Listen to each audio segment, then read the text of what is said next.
He was born in Suncheon, South Pyongyang Province in 1935.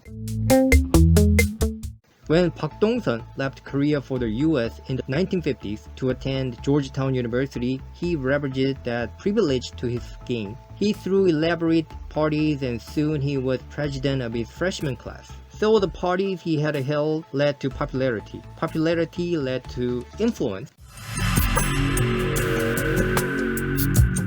By the 1970s, Park Tongsun's opulence, expensive homes, lavish parties, worldwide jet travels, and purchase of his own downtown office building made him a Washington celebrity.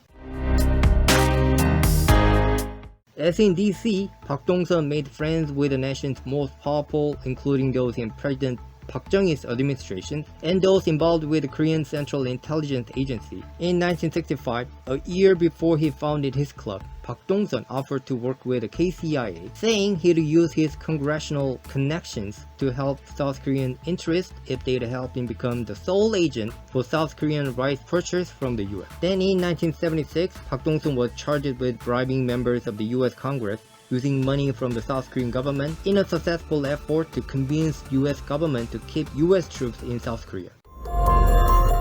Koreagate was an American political scandal in 1976 involving South Korean political figures seeking influence from 10 Democratic members of Congress.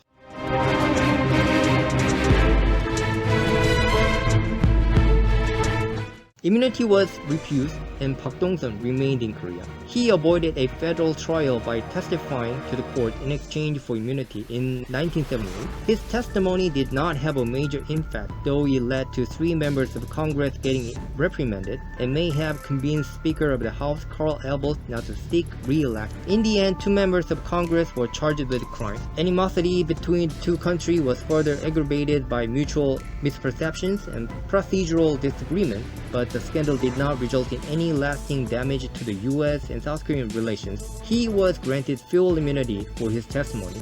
Most Americans today have long forgotten about Koreagate.